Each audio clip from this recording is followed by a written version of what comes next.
Welcome back. Episode 26.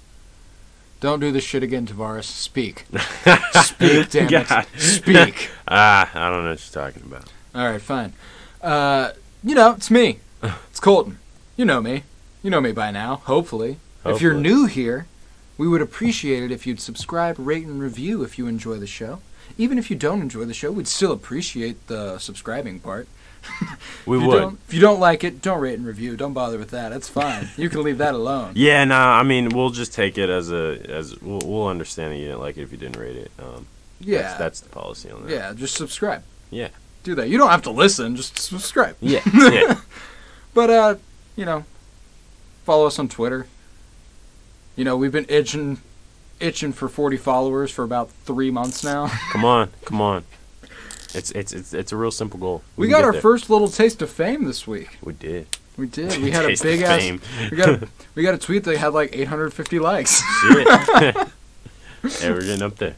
Yeah, that was a big one. Strong showing. It's our biggest tweet yet. It's a funny tweet. I mean, for the record, quality. You can't have Bob Dylan trending say trending with Freddie Mercury, a dead artist, and John Lennon, a dead artist, and my heart not explode on sight. Speaking of the Beatles, did you see my... I fuck with that. I love Paul. Yeah. I like that. I actually didn't know it referred to Paul McCartney when I picked it up. I just saw I Love Paul, and I was like... You're like, you know what? That's cool. It was literally... it was in the communication office, like, in the communication departmental offices, and it was, like, just sitting there. Like, 4 of them were just sitting there. I was like, I'm going to take one. I'm going to take one. So, yeah, it's a button on his backpack. We didn't make that clear. Yeah. We were just talking about I Love Paul. I love Paul. Yeah, I love Paul. Paul McCartney. I actually didn't know it was a reference to him either until I Googled it. Huh, interesting. Did you know it was a reference to him immediately? I didn't. Oh. I mean, I could have deduced it if I'd really thought about it, because I wouldn't have really come to any other Paul. Apparently, it's a thing. Like, I Googled the specific design, and it's a thing. Huh. I guess, but I was like, I mean... I feel like if someone comes up to me like, hey, you're a Paul McCartney fan, I'm going to be like, bro, like, you're awesome for recognizing that because I didn't. Like, I mean, I fuck with the Beatles, but, like, never been a huge Paul guy, I guess. Yeah, like, sorry, I don't really follow Ringo. But, I mean, I put it on to attract people like you because I wanted to tell you you're cool.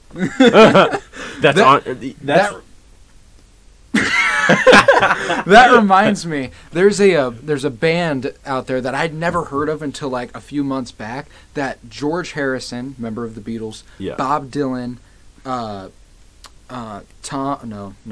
Tom Petty, I think all 3 of those people and a few others were in that band. They made music together. What the fuck? And I'd never heard of them. Like, that's insane. And I'm assuming that music has to be good. Those are some legendary artists. Well, they could have been young, They could have. But were they? We don't know. Find out next week. I don't know. I just did it. It felt right. Anyways, back to what I was saying. That's the point where there's this rose pin that I also have on my backpack. And it's actually like a famous Democratic Socialist thing. I'm not a Democratic Socialist by any means. But, like, if someone points it out, like, hey, you're a Democratic Socialist, I'm going to be like, no. It looks dope. But I believe that you are because you know what this means. Yeah. Be like, no, but you are. Good on you for knowing your political ideology. That is good. Respect. Respect. At least you're informed. Yeah. But, our entire podcast isn't going to be about the buttons on Tavares' backpack. Nope, not this week. Maybe next week. Find out next week. I hate myself. More on that later. We got a good episode today. For our music segment, we're gonna talk the Sir album that came out a while ago. We never got a chance to talk about it. We didn't. So we're going to because that shit's it heater. because we deserve to give Sir his respect. We've also got a song of the week this week that we will do first. We'll talk about that in a minute. We've got a nice little movie segment where we're going to discuss the Martin Scorsese versus Marvel shit. You know, how he says, Marvel's not cinema. Do we agree? Find out later. We're We're also going to talk about some television, as per usual. We got Flash had another episode. We'll touch on that briefly. Living with Yourself, the new Paul Rudd series, and we're also going to go with some Portlandia. I've been watching Portlandia. Seems like a good time to talk about it. Okay. And also we're going to talk about Narc Fuckerberg. Sorry, Mark Zuckerberg. There you go. All today on the Penny Bloom podcast.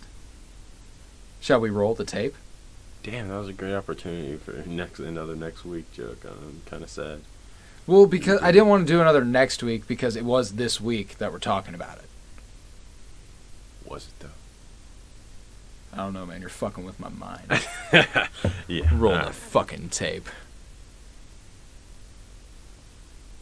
God damn it, Tavares. Roll the fucking tape.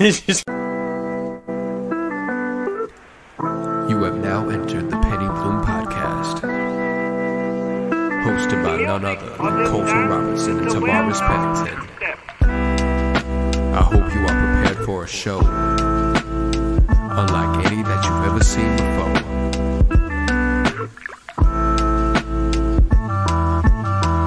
Or heard, I guess it's a podcast. So you aren't going to see anything. So we're going to start our music segment with the Song of the Week. Tavares, give him the Song of the Week.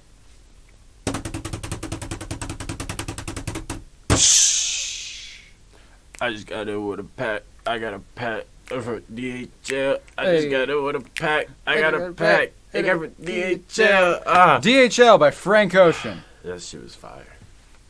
It had to be the Song of the Week. It had to because it came out this week, and it's good. It's a Frank song. I was not expecting a Frank song. No, that's what I loved about it.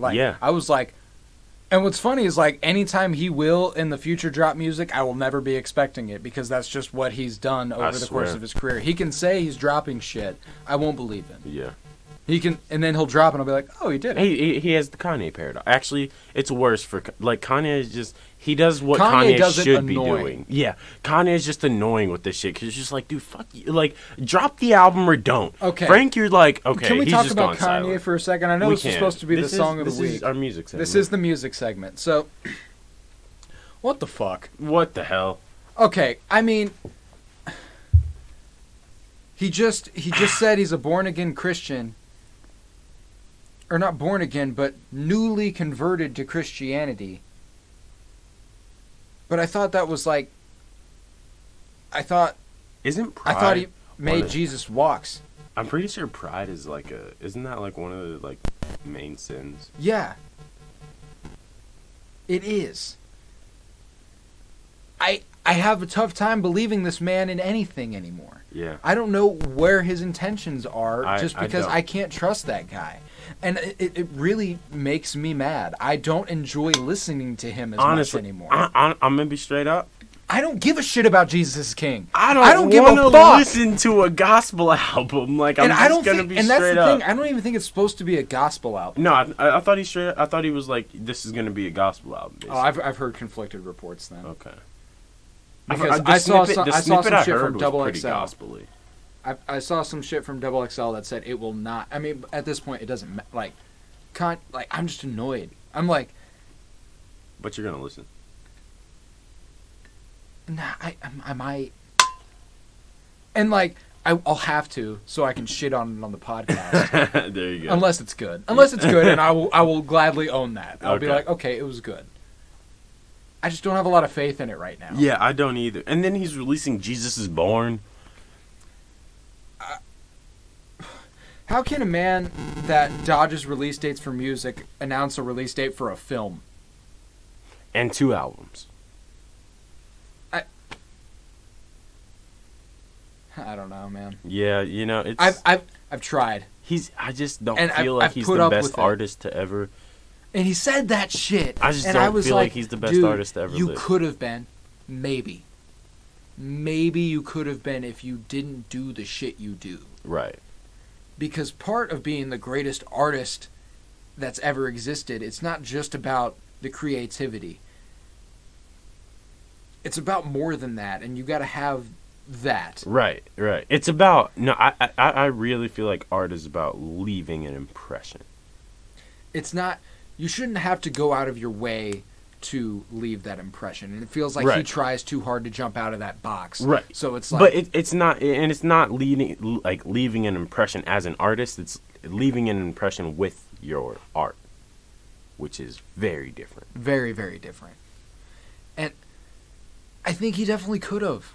He could, and he had for a while, but he's allowed. I mean, I guess to a lot of people he still does, but he, like, I don't know what he did, but he just made it so that his personality just took over every perception of his art, which no artist should strive to do, I feel like. I just don't understand it, because he is talented.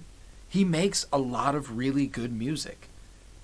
Like, really great music, genuinely. But he's just so damn annoying sometimes. Very annoying. Like, dude, just be straight with us. Like, I don't get it.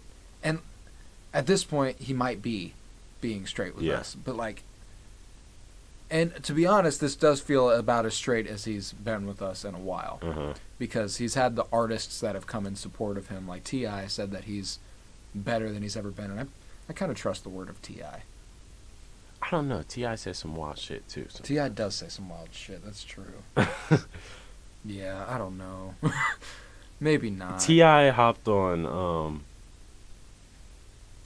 was it, he put out, you remember the song that Kanye and T.I. made? Oh, fuck, yeah. That was pretty good. It was alright. It was alright. But I never went back and listened. He dropped that in conjunction with, Scoopity poop scoop boop. Scoopity poop. I was like, yo, T.I., I know you had to hear this scoop, shit. boop, boop. Like, he had... And low-key, I was like, I kind of fuck with the it. Beat, though. The beat was good. And, like, we know Kanye does beats, but... And to be honest, he is one of the best producers ever. Yeah, no. To put it flatly. For sure. But, what was that? Like, I feel like the greatest artist of all time doesn't do that, you know? But to him, that in his mind, that might be a statement of some sort. And at some point, that's not necessarily art. That's just you feeling like you can do whatever the fuck you want and call it It's a art. Statement. That's all it is. It's you saying something. That doesn't leave an impression. That just tells me more about what, like... I don't even know. I'm gonna be honest. I don't give a fuck if you call it a statement. I didn't get shit from it. Like... Yo, and if I fuck this model, and she just bleached her asshole, and I get bleach on my t-shirt, I'm gonna look like an asshole, and you want to tell me you're the greatest artist that's ever walked here. Michelangelo. He's like, I'm Leonardo da Vinci in the bitch. All right. Bleach on my t-shirt, I'm gonna feel like an asshole. Feel like It's funny, though. It was funny. It was funny. I'll give that to him. He's had some wild-ass lines, Oh, dude. yeah. I love your titties because they make me feel like I can focus on two things at once. That was cold, and I'm not going to lie. I fucked with that. Yeah, that was a line. I immediately texted that to you. Yeah. And your girlfriend at the time. Oh, yeah. Yeah. Oh, yeah, I did. That's right. That's what I thought you were going to say. I'm so honored. I did send that to you, though. I sent you the screenshot. You did send it to me. I sent you the screenshot of what I sent to her to you. Yeah. Yeah. Anyway. DHL's a really good song. DHL. That's how this conversation started. The real GOAT. I mean, Frank Ocean just... anything he does at this point is going to be good. Like, people ask me who my favorite pure artist is. And when I get confronted with that question, I'm always like, damn, I've never thought about it. But I'm always like... compelled to say Frank Ocean. I usually do. And, yeah, when I think of... like, there are some icons that music has had. Right. And I think history will look back on Frank Ocean as one of these icons. Yeah. You know, the way that history looks back on, like, David Bowie. Mm-hmm. And, like, creative minds like that, like Freddie Mercury. Yeah. And these people who shaped music into something new, in a way. and just were so innovative and original about it. Right. That they were undeniable talents. Right. And I feel like Frank Ocean is that kind of talent. Frank tweeted, or not Frank, Tyler, Frank doesn't tweet. Frank ever tweets. Like, he just writes long-ass letters. Frozen over. He just writes long-ass letters on Tumblr. Yeah. Every once a blue moon. Every once a blue moon. Literally. Tis been many moons. I think I know of like 3 that he's done. I don't know. I'm not actually on Tumblr. Maybe I'm not either. I tried Tumblr once. I was like 12. And I was like, you know what? Let's see. I logged on. I was like, nope. It's like the same for me. Wait, what was it? I mean, it was just like a lot of really overdramatic shit, like very melodramatic shit. Yeah. That like, like you're going through it, and I want to support you. I want to support you. But I'll do it other than Tumblr. I'll do it elsewhere. Yeah. Because Tumblr isn't doing it for me, okay? I don't want to just hop on this app and see how sad everybody is. Yeah. Even though that's what Twitter is now. But it's also... But there's also comic relief in Twitter. Yeah, exactly. It's the comedy that's a result of how sad everyone is, which is dark-ass comedy, which is the best kind of comedy. We'll get to that more later when we're in the TV section, because Living With Yourself did that so well. Oh, yeah. Yeah. But Frank Ocean's DHL was a work of art. I was saying something. He talked about ramen noodles, and I was like, exquisite. Chef's kiss. That was. Even though I just talked shit on Kanye for talking about bleaching assholes. I'm going to go ahead and say Frank Ocean's one of the greatest artists ever, even though he said something about how something looks like ramen noodles. I think he said something that was definitely a line related to... sexual actions. Yeah, he also said something about pitching a tent, which, spoiler coming, means someone has an erection. So, greatest artist of all time. No, okay, I want to get to my point, though. Tyler tweeted something. He was like, enjoy, like, the artists that you, like, grew up with and, like, have now. Yes. And I was like, yo, that's honestly just, like, a great musical philosophy to have, because it's like, you only get to experience these artists. You only get to... This is what music is right now. This is who you get to grow with. Like, that's just who becomes the soundtrack to your life. And it's like, you can appreciate people in the past, but you never experience that, like, people who lived through their ascension. Exactly. And that's got to put it in a different frame of perspective. And absolutely. I'm going to appreciate Frank so much more than my kids, probably. They're probably going to be like, what the fuck? Like, I don't even like Frank Ocean. Stop playing this bullshit. Oh, my kids will like Frank Ocean. Yeah. Okay. There's no way my kids aren't going to be wavy as fuck. Frankly. That's fair. That's fair. You got to teach them right. You do. And they'll be listening to Frank Ocean in the stummy. Oh, yeah. No, for sure. Know, you put the headphones we're blasting on. That motherfucker. We're blasting nights. Okay? Yeah, yeah. Round the city, round the block. He's just going to be in there vibing, okay? Yeah. Just straight vibing. And every time the transition comes, he's just gonna like... He's just... And he's going to go into a little catatonic state for a second. And then it's going to be like, psych. like, I'm rolling right now. Yeah. Damn. Bro. Every time I talk about it, just makes you want to listen. It does, and we will listen eventually. Yeah. But DHL, again, exquisite track. Now let's talk about Sir. He had an album released, what, was that about a month ago? Yeah, probably a month and a half. We never got around to talking about it, but it is another exquisite work of music. Exquisite. I mean, it is really I actually didn't like Sir for, like, until this album. Like... I didn't like necessarily go out of my way to listen to him. Yeah. If he was on, it would be like, okay. But but that was my problem with him. I was like, I listened to him and I'm like, I mean, I don't dislike your music. He felt like an odd man out at TDE. Right. That, and he felt like your most formulaic R&B artist that you, like, I don't know. It just seemed like that's true. R&B I heard before. Yeah. This was better. Considerably. Much better. I mean... What's your favorite track, you think? La Lisa was fire. And... With Smino. Anytime Smino on a track. Yeah. But, like, I'm a Zachariah guy. Like, that mood joint was I ain't in the mood if I ain't in my bag. I ain't in the mood if I ain't in my bag. Oh, it's so good. It's so good. Like, oh my god! Like, ooh, it's like ooh. Zachariah's voice. Like the first time I actually listened to like I guess everyone heard him on Love or whatever, but his project. I remember exactly where I was when I listened to his solo project. Damn. And I was lying down on the floor of a debate prep room at Nationals in Utah.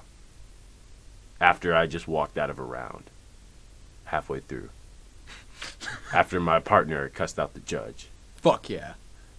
And I was just like, Steve. I was just like, now sounds like a good time to try this album out. Right, you know what? Let's listen. Yeah. And I was just like, whoa. This dude Zachariah, like this guy's good. Yo, yeah, that's what I was like. Oh my god, like, cause like it comes on with what's the name? I can't remember the name of the first song. Oh, I fucking love his project. It's amazing. I couldn't have higher praise for anything ever. What's the first song called again? What's that? It's something about a wolf. Ah, shit. Stop making fun of me. That shit hurted. That shit hurted. You can do anything. It's a long-ass title. It is a long-ass title. I mean, 4 words. Ugh. Yeah, I know, man. That's pushing it. But you have Young and You Invincible Can Do Anything later. came on right, and then Midas Touch came on right after that, and then 10 out of 10. I was just like, bruh, like, yo, like, did anybody else listen to this? Like, yo, did y'all, like, bro, like, because this was the type of shit that happened, like, the first time I listened to Black. Oh, dude. Like, first time I listened to Free Black, I was like, this guy is a whole different level of artist. Oh, my God. I was like, I've never heard anything this soothing and beautiful in my life. Yeah. Dude, when, every time I go back and listen to Getting Old. Oh, shit. Showing you I love you, 'cause going out is getting old. And that soft keyboard in the background. The like, goosebumps you just come up. You're like, ooh. Oh. I mean, it's just... Wait. It's so good. Speak some more of that real shit. I mean, he had rules. That rules. Working on my rules. And like, you had to be astounded by the drop in Problems the first time you heard it. Oh. It just came in like, and it was just like reverberating. It was so smooth. That's exactly what the song sounds like. You don't even have to listen to it anymore. That's it.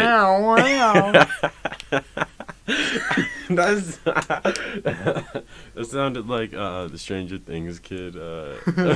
Yeah. Shit. Damn. Oh fuck! It's like like Dustin. Dustin, that's his name. That's fun.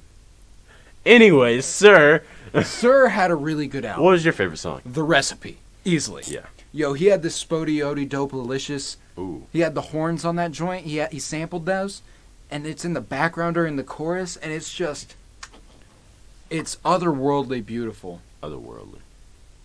Like, he's like, she say she want to love me and shit, but that ain't in the recipe. like, yo, that just ain't how this shit go, you know? That ain't how I cook it up.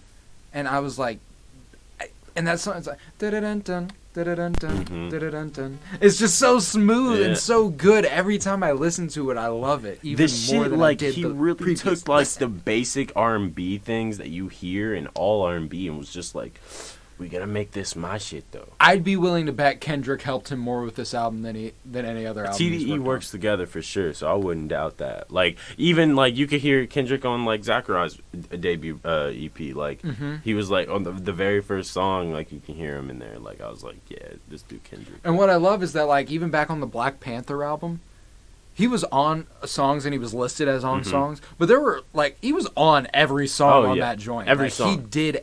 He did stuff for every song. Right. I think when it's all said and done, TDE versus Dreamville is going to be very, very compelling. And we'll have to return to that eventually, but we've talked about that a lot on here. Yeah, we have. But I'm just saying, like, just considering, like, everything, how each of them puts out projects, and, like, you listen to them and you're just like, these are new artists Really, like they are. They haven't put out much music. This is good music, that especially we're getting. Dreamville. They're the much newer artists. I mean, right. Let's move on. We can't jump into this discussion again. Anyway, I think that'd be a good spot to wrap up the Sir conversation too. Yeah.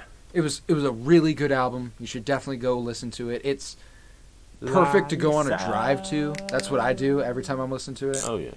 I mean, it's drive time album. It's a great album.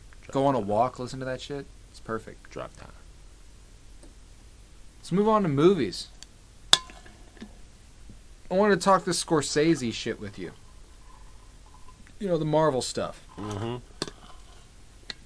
So, Martin Scorsese's like, this hurts cinema. It's not cinema. It's amusement. It's just an amusement park. It's amusement park, yeah. How do you feel about that? Do you tend to agree? Do you tend to disagree? His comments are compelling. His comments are very compelling. In the sense that I feel like he's not wrong. Here's the thing. It's also something I've thought of before. Right. In a way. Right. Because that's what it feels like. It feels like an amusement park. And that's the thing, like, when Martin Scorsese's talking about true cinema, he's talking about the character really pushing the story forward, not necessarily this hero villain. Right. They're gonna meet. They're gonna fight. One's gonna fall. He's talking about like film having integrity. He wants film to have integrity. He wants it to be something that is just like we do with like any other discipline in school, right? Like you get to the top of your field, you're expected to do shit at the top of your field. Top of your field, yeah. And like Marvel movies don't necessarily try to do that, but they're entertaining, which in a way makes them the top of their field, I guess. And that's the thing. That's where it gets hazy. You know, it's like I agree in the sense that these stories are not as compelling in nature. He says it's not cinema, which is that's interesting to me because, like, how can it not be cinema? Yeah, right. It ultimately we're talking about two different genres of something. Yeah, like and what he's saying that is like the spirit of what cinema is. Yeah. Like that's not where it is.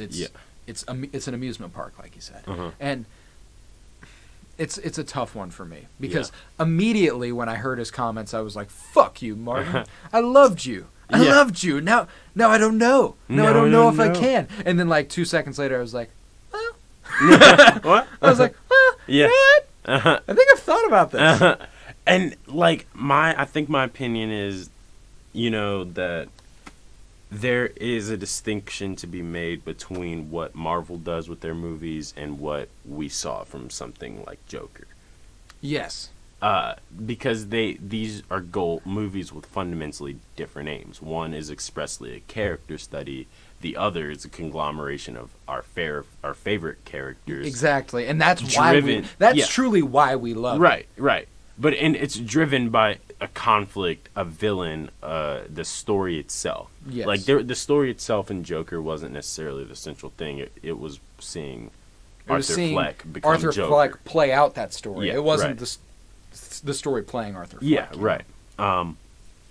Which, you know, it would probably take more of a film critic's opinion to decipher this, but I mean, I guess that's not, like, I mean, depending on what you consider true film, true cinema, or the best version of it, one of those is and one of those isn't it. I was thinking about this earlier today because I was watching Star Wars The Last Jedi, which, by the way, fucking phenomenal. Oh, yeah.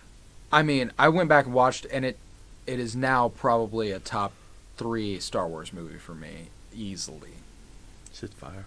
And I was thinking about it, and I was like, I'd even consider this more cinema than Marvel. Because the storylines in those are a lot more complicated and intricate and meaningful, really. I mean, I know the Marvel storylines are meaningful because we already care about those characters. Right, yeah.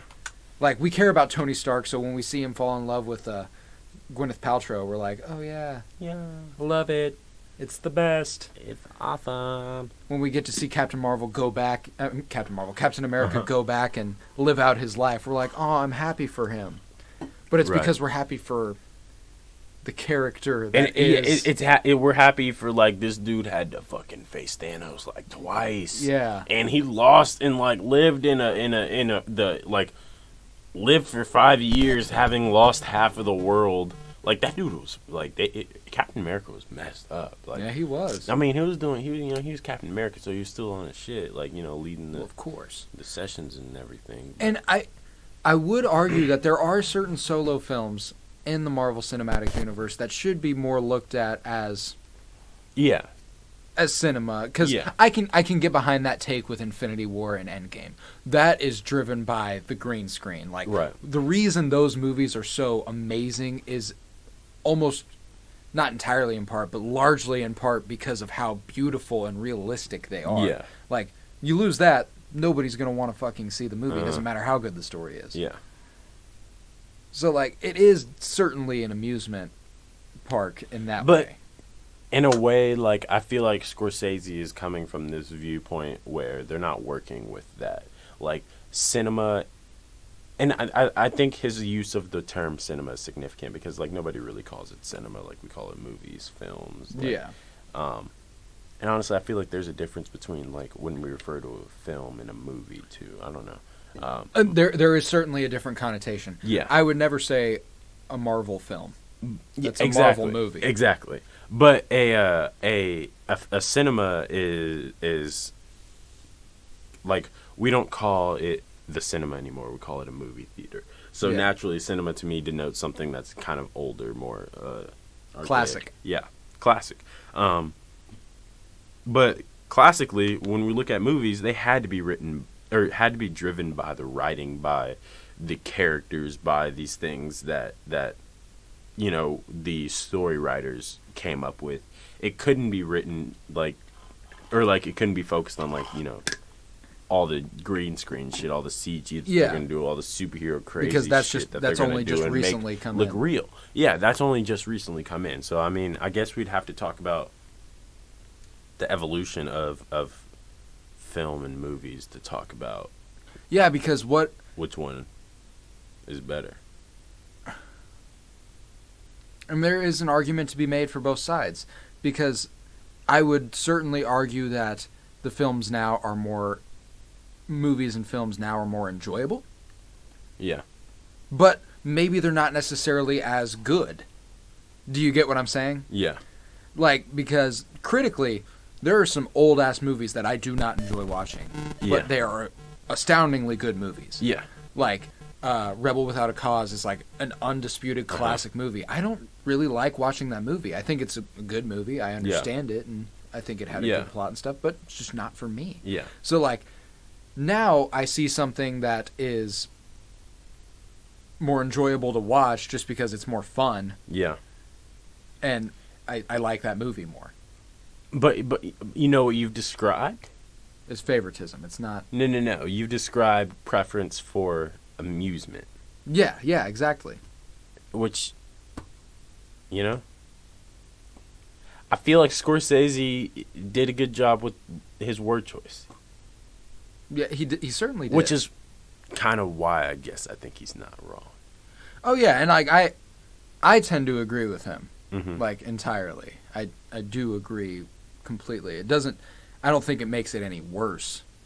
Yeah. If you get what I'm saying. But it seems like he's just described the reality for movie fans now and whether or not they wanted to accept it. And that's the thing. He's not necessarily bashing Marvel movies. Right. He's just saying it's not... And that's exactly what he said. He said, I've never watched a Marvel movie. I never will. Like, I mean, I'm not saying anything about the quality of these movies. Yeah, I've never seen them. They don't interest me. Like, exactly. It's just... It's not the sort of thing that Martin Scorsese would be into. Yeah, right. So it's like, all right. Would we call music that was radically different from the music that we listen to? If it's like... Oh, it depends. So, like, just like some weird experimental shit that people listen to, like, that they consider music, like... I feel like it's easy. It would a criticism that people would say would be like, it doesn't even. But sound yeah, like but when you music. put it in terms of music, I think it's more unfair That's fair. because, like, no matter what, in Okay. music, no matter what, there's an audience for what you're making. People calling Kanye's projects EPs or albums. What that was a debate, right? Like the 7 songs. Oh yeah. Like, is that considered what? Like, what's your? I don't know. You're just considering it now. Yeah. Like, are they EPs or albums? No, I don't know why. Like, it kind of Reminded you of that? It was related to this somehow, but I forgot how. How you were gonna tie it in? Yeah. Oh well. But yeah. I mean, I tend to agree. Yeah. I do. It's just the way things are. Like, it's not talking shit. It's not that, and that's the problem. Is like the statement he makes gets taken. It gets twisted into like he doesn't like Marvel movies. Gets headlined. He's saying Marvel movies aren't good. Yeah. He's just saying they're not true cinema, and that's Yeah. okay. He can think that. Right. Like, okay, I get it. But yeah. Another superhero shit. Wonder Woman's main villain was announced, and it's Maxwell Lord, which I am intrigued by because that is easily the least compelling villain. Did you in ever the see the Arrowverse. second? The second Wonder Woman came out, right? No, it's about to. Oh, this is the 1984. second. Yeah. Okay. With Pedro Pascal, who is probably going to play him, who played the Viper on Game of Thrones. Yeah. He got his head crushed. Yeah, that guy. Good actor. I really like him. Yeah, he was cool.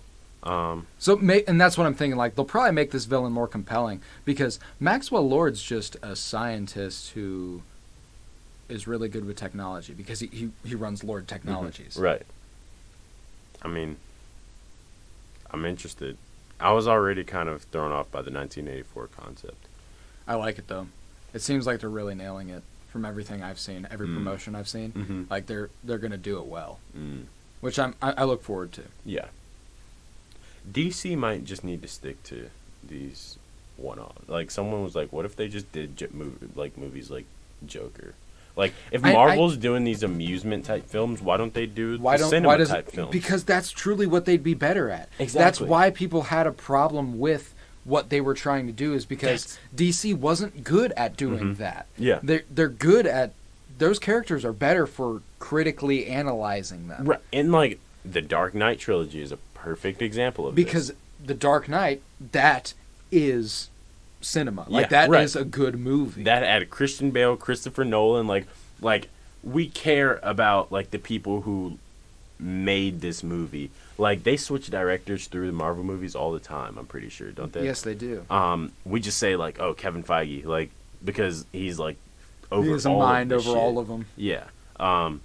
That's the only guy we care about. We don't care about who's directing these films. For the Joker, Joaquin Phoenix and Todd Phillips. Todd Phillips are easily the most notable characters. Honestly, I mean, Zazie Beetz and what's Robert De Niro.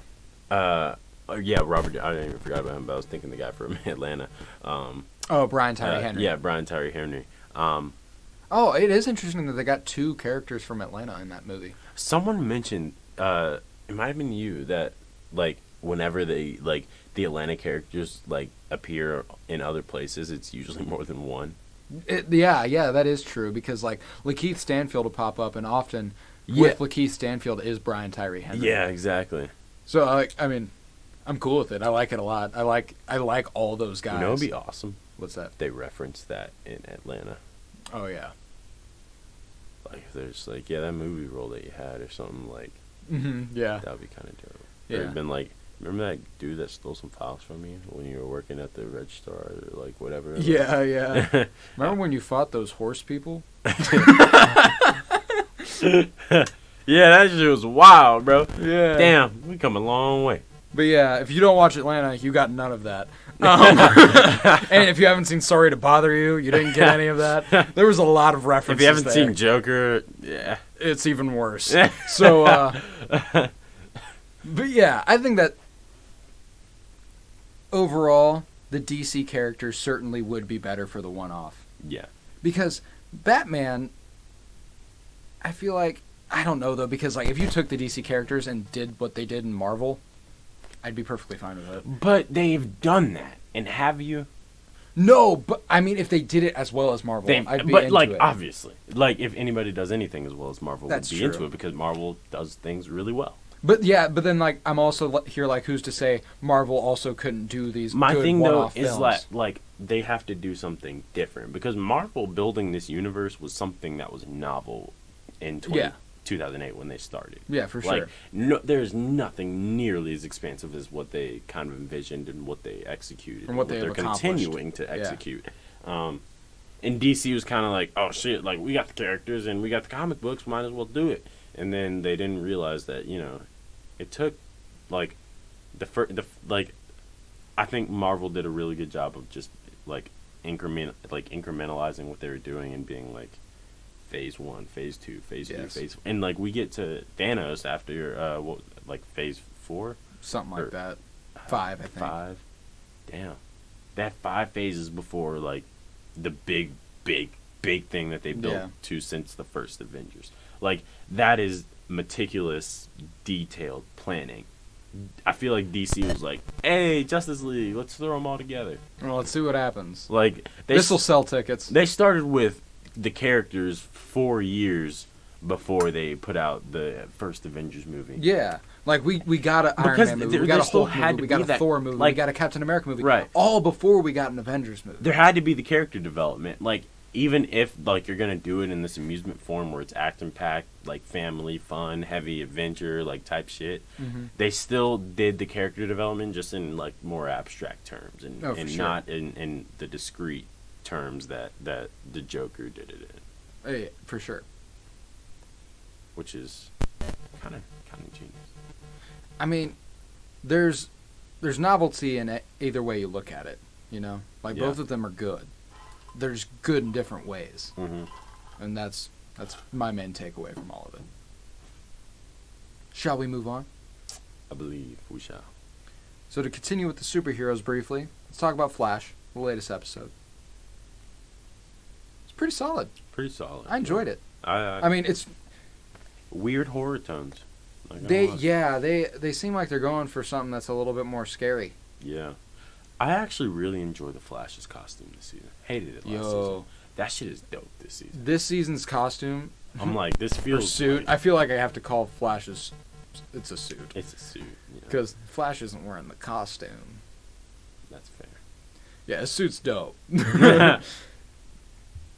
But yeah, last season was just the lack of a chin. Yeah, on it. I didn't even notice that until you pointed that out to me. You're like the chin. That's like, really what ruins it. Oh shit, that is what it is. Because first of all, it's Grant Gustin just doesn't have a defined jawline enough for that to work. Yeah, he does. Because he's obviously a skinny dude. Yeah. But like his neck is just it's pretty flat. Yeah. Like it goes from his chin. It's like wait, where's the neck? Where's the neck? And that's just why it didn't work. But I like the one this season. It's dope. Yeah, it's also a prettier red, I think. It is. They finally it's a little brighter. Red. They really like this feels like Flash. Exactly. And like they had the moment in this episode when he was like when he had trained. They only did it for a couple seconds when he was like training with Killer Frost and like like get mad and shit. And I was just like, this is like Barry.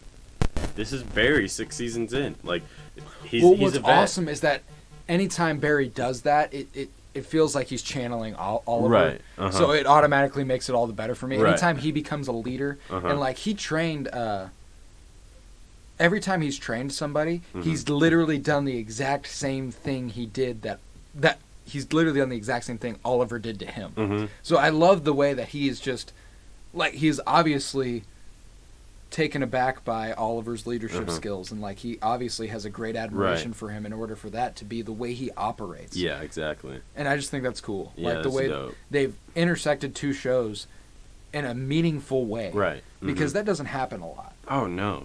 Like two entirely different narratives, plot lines, not universes, but cities, I guess, like and it's just kind of like, yeah, but these are really like this is the DC This is universe. intertwined shit. This is so much different that like the way that they go about it is much different than I feel like the way that Marvel goes about their universe, but it's executed just as well in a different way, like on a TV scale. Yeah, and because like the only other thing I can think about that intertwines TV shows like this is like when Disney would do it when we were little.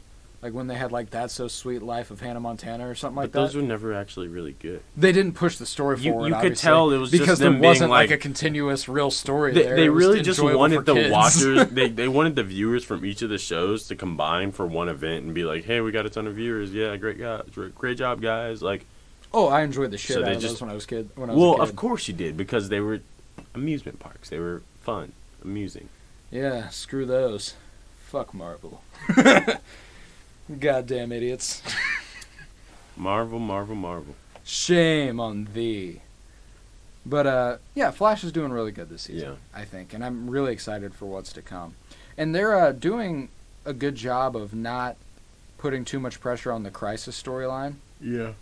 Because they're still giving us a fair amount that's otherwise. Yeah, they are. And I appreciate that. I was talking to someone, I wasn't talking to someone. I was watching a YouTube video of someone talking,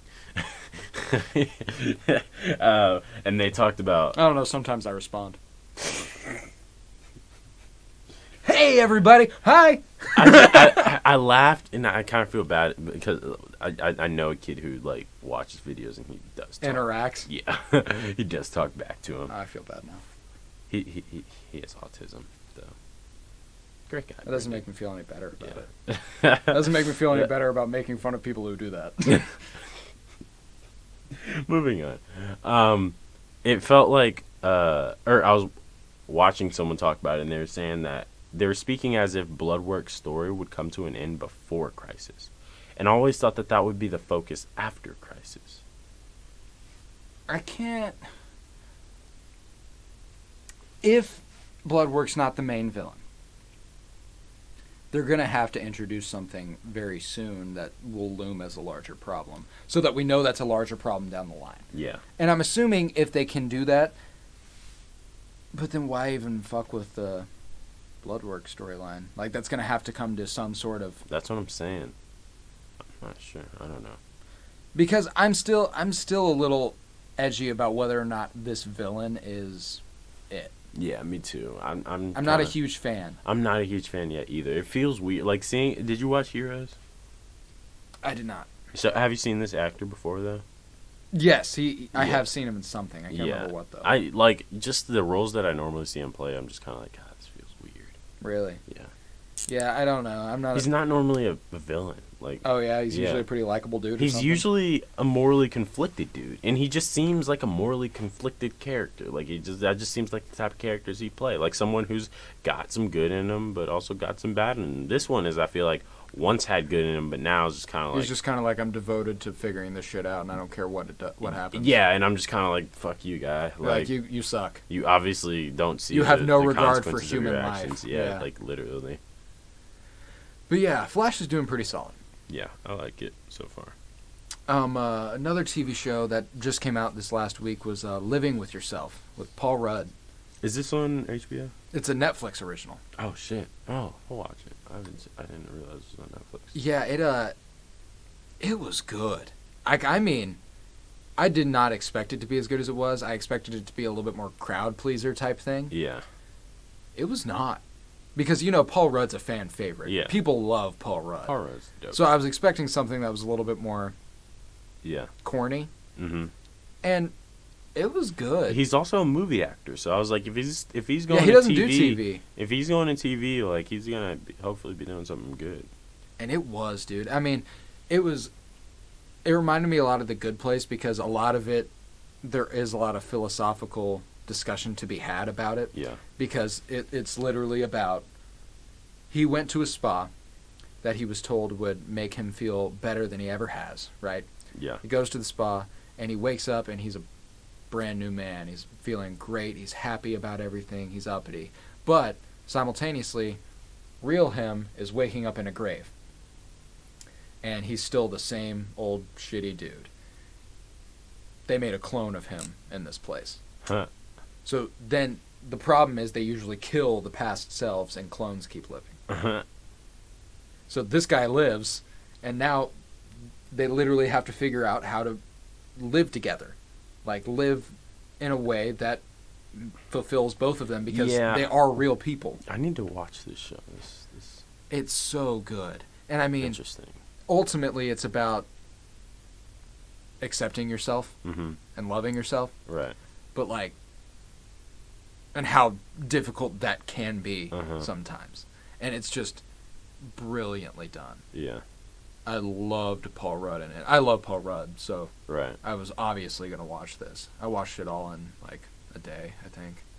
It's 8 episodes, 20-minute episodes. Oh, shit. Okay. So it's a quick watch, or, like, anywhere from 20 to 30. Yeah. But they are really, really good. Okay. Yeah, I'll check that out, probably. But, yeah, Living with Yourself, definitely highly recommended. And then briefly, I also wanted to touch on Portlandia, because Portlandia is one of the funniest shows I've ever fucking watched in my life. It's a sketch comedy. Yeah. So it's not like, there is a continuous storyline, kind of. It's not very important. There's not a lot of stakes, obviously. It's a sketch comedy. Yeah. So Makes sense. It's basically just characters. Like Blackish, kind of? Not necessarily. Okay. Because this is like, they have Fred Armisen and Carrie Brownstein, and they play a duo of characters in like 4 different storylines. And then they also introduce new skits that are just random. Okay. So yeah, like they have one where they're both women. Oh. And it's like a woman and woman comedy. first store, and then they have one where Fred Armisen is the woman in a relationship and Carrie Brownstein is the man, and that's one of my favorite continuous storylines. Oh my god. And they just keep calling back. Like they have one where, you remember in Agents of S.H.I.E.L.D., Daisy's dad? Yeah. He's in this, and he plays the mayor of Portland. Oh my god. And he is fucking hilarious. The mayor. They have so many great guests. Like they have Jeff Goldblum on. They have Dude, they just make fun of like the Portland stereotype, basically. Kind of, but they also like, they're also kind of like, this is actually what it's like. Like, this is cool. Like, we actually appreciate this greatly. Yeah. Just know that when we make fun of you. Because they'll make fun of anything, too. Like, it's not necessarily a, like, no-holds-barred comedy. Mm-hmm. It's extremely stupid. It is 100% stupid comedy, but it's also smart. Like, you have to have a certain understanding of it to appreciate it. Yeah. But when you do, it's also so simplified and stupid at the same time. I don't even really know how to explain it. Yeah, but it is one of the funniest shows I've ever watched. Have you been to Portland before? I've not. I really want to. Portland has a vibe. Oh, I can pick that up.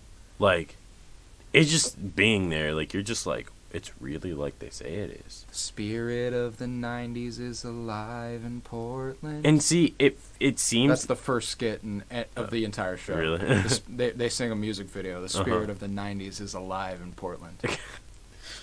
Yeah. The spirit of the 90s is alive in Portland. There you go. But it seemed like... I don't know. It's just like a different planet. It's its own little world. It is. A lot of hipsters, like, a lot of just people people being people. There are certain cities that have that appeal. Mm-hmm. Like, Portland has it for what it is. Oakland has it for what it is to people from Oakland. Yeah. And, like, New Orleans has that. Mm-hmm. And there are a lot of cities that just, like, they feel like their own little universe because they've become that. Like, that's what they are now. This is just the culture of that city. And I think that's really cool. Yeah, it is cool. I don't know if I'd ever move to Portland, though. Apparently they're not very kind to people of my... Moving in? Black people? Yeah. I literally, like... that doesn't surprise me. It's just whites. We were there for, like, 4 days, and my coach, like, 2.5 days in was like, yo, like, I'm being serious right now. How many black people have you seen since we've been here? And I was like, bruh. Like... It's like a Get Out situation. I was like, damn, Kyle exposing the truths, huh? I mean, there's no doubt that's probably there. Yeah, because it's white. It's very expensive too. Very, very hipster. Well, yeah, and it's the same thing it's the same thing that's happening in like San Francisco and Austin, Texas. People are moving in because that's what they want to do, because those cities have created an appeal that for some reason people are attracted to. Yeah. So all these people move in, real estate prices go up, and everyone's in the shitter. Everyone's in the shitter. So yeah, that's why Portlandia is really good at capturing Portland as a city. Yeah. We should care about Portlandia. We should care about Portlandia. It ended after 8 seasons. That's a good run. It was a really good run. And it is fucking hilarious. So, yeah, definitely check out Portlandia. To top off the show, let's discuss Narc Zuckerberg. Excuse me. Mark Zuckerberg. There you go.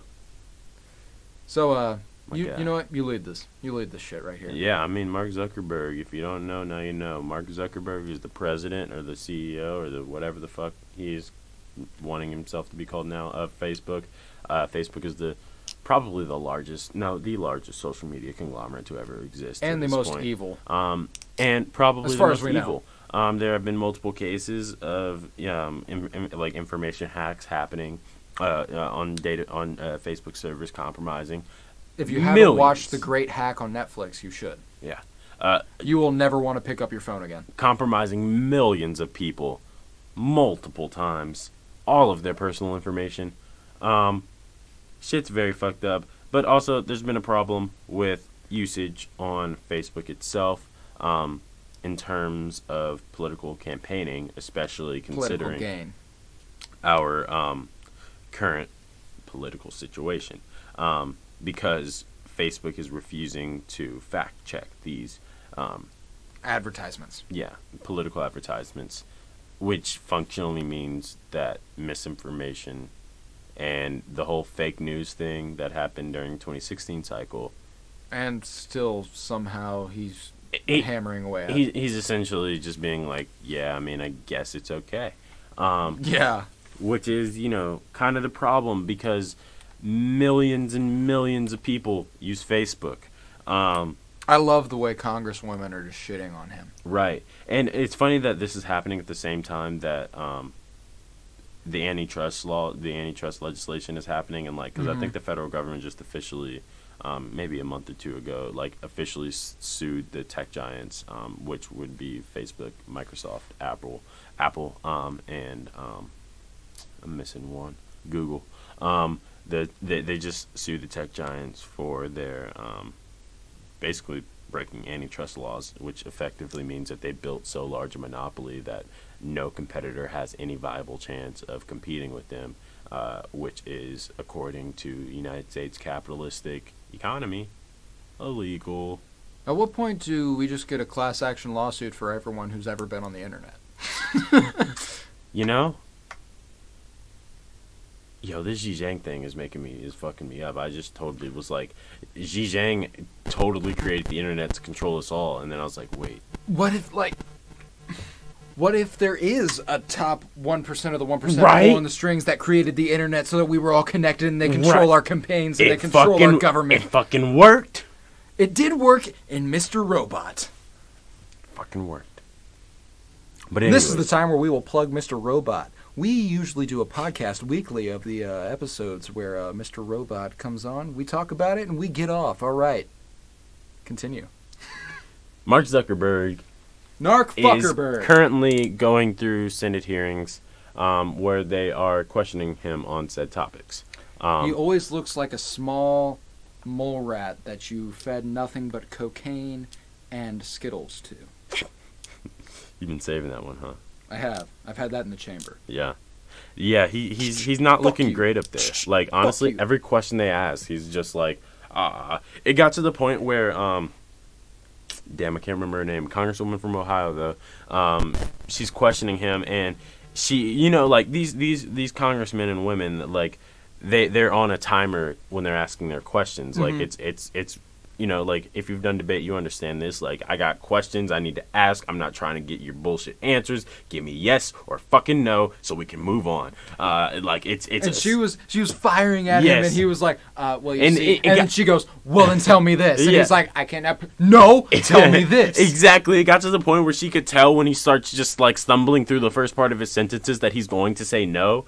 And she just moves on to the next one. She's just like, all right, mark that one off. And I was just like, yo, this is, like, the most, like, big dick move ever.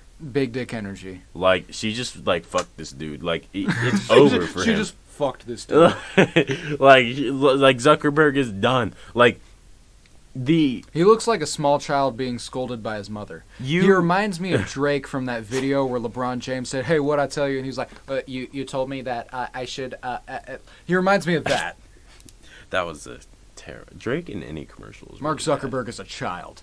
Yeah, no, he seems like it. He seemed like an innocent child who was trying to act as if he knew nothing. But the fact of the matter was, you are the CEO of the largest social media conglomerate to ever exist. You should know shit. Especially the shits that's happening with your company. Because, like, could you tell me what advertisement agency this is? A civil rights firm, actually. Yeah, civil rights firm, that's what it was. And he was like... and this is in the midst of them having just gone through civil rights lawsuits within the past year or so. So he couldn't figure out the civil rights firm. And she was like, you mean to tell me that you don't know what civil rights firm you employ when you employ the largest, most historic civil rights firm to ever exist? And he was like, yeah. He was like, I guess. And then she goes, all right, so, Mr. Zuckerberg, I sent you a packet before this hearing, expecting you and your team to review. It included my bill, a bill that I've been working on, actually, about having, like, diversity quotas throughout your organization. And she goes, did you read the packet? And no. I didn't. So hey, tell me who this is. No, I'm sorry. I didn't do that. I didn't do the thing. It's Mark Zuckerberg. I didn't do it. I didn't do the thing. I'm sorry. I'm sorry. Today, and she goes, today you it's not know, done. like, everyone's been talking about how you're a scholar and all this other, like, shit. And, like, she didn't say that, but, like, you know, you created Facebook in high school or in college, Harvard grad. Or you're all this shit. Like, you're a genius. You didn't read the packet, ma'am. To be honest, I didn't even come up with the idea. I stole it from two dudes. Honestly, can you scold them? I just kind of wanted a way to consolidate looking at all the girls that are on campus, and this was it. Now I'm controlling political campaigns. And, like, this is all in light of the fact that high-level meetings between Mark Zuckerberg and other unspecified high-level conservative officials had been found out. Fuck Whitey. To have happened. So you telling me not only is Mark Zuckerberg an idiot, but he's also a conservative? Well, I mean, I guess it makes sense. Sorry to our conservative listenership. We did not mean to attack you in any way. He said, Well, wait a second. You really want to go and say that? Okay, yeah, you know. But yeah, I Narc Fuckerberg. He's a fuck and a narc. I just you got it. Like, there's a certain level, a certain standard that you have to uphold as the CEO of a company by being the CEO of the company and actually understanding beyond the like meta level organizational changes that need to happen, beyond understanding like the grand scheme. You need to know the specifics, especially before you walk into a congressional hearing where you're going to be questioned about the specifics. For a man who does some seemingly illegal activity, he has some major I'll call the cops energy. Like, yo. Oh yeah. You can't be the way that you are and be the way that you are, you know what I'm saying? Right. Exactly. Like, I expected him to be like Mark Zuckerberg created Facebook. Like, he's got to be like Steve Jobs cool. Like, he's got to be like smooth as hell. Like, I all the time I know shit. Like, all the time I know more than everyone else. Like, every room I walk in, I'm smarter than you. Like, that's just how Steve Jobs was. Like, I feel like Steve Jobs made some poor business decisions with child labor and shit. But that's really terrible, really fucked up. I don't want to downplay that at all. That's super fucked up. That was very fucked up. Dude had a vision. Dude had a vision, and he was like, I mean, these are my products. Did you ever watch that Jobs movie with Ashton Kutcher? It was. I mean, it was pretty good. I fucked with it heavy. I never watched the other one. They made another one like a year later, and I was like, why? Yeah, exactly. Because Ashton Kutcher's one ends with that speech about round pegs and square holes. Yeah. And I was like, oh, this is beautiful. Yeah. Like this. That is. I've been getting into this design thinking thing. I think I've talked about this. Yeah, we have. Go ahead though. That's design. He would be on the Mount Rushmore of design thinkers. That's why this product that everyone holds in their hand is the way that it is, and it's because of design thinking. It's because of the fact that he realized that if you put a button right here in the middle of the screen, just one button, that's all you need, because all the other buttons are just getting in the way of your experience with the actual device. That is just design thinking and making your product for the consumer. And Apple historically just so good at selling their product. Mm-hmm. So good. I mean, they have some iconic advertisement. Like those pictures, like those advertisements with John Lennon and Yoko Ono. Mm-hmm. Like, those are famous images of them. Exactly. And they're Apple ads. Yeah. Like, that's awesome. It is fucking awesome. Historically, it's a pretty interesting and intriguing company. And I enjoy learning about them. I do too. They've had some shitty history, though. They have some very shitty but what company doesn't? Conglomerate corporation. They have to, It's I believe that you get so big at a certain, but it shouldn't have to be that way, and that shouldn't sucks. have to, but it is.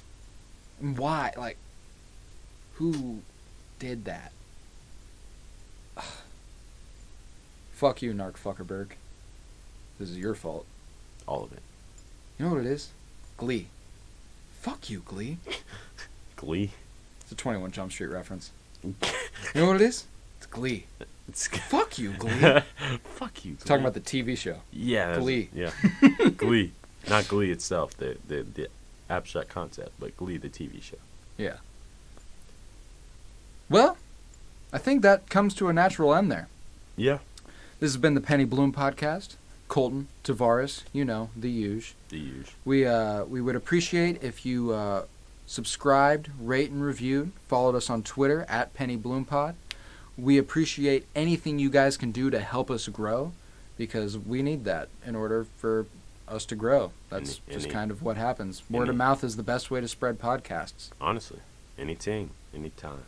Yeah. So, look us up, share us, like, subscribe, review, rate, do all the shits. DM us, hell.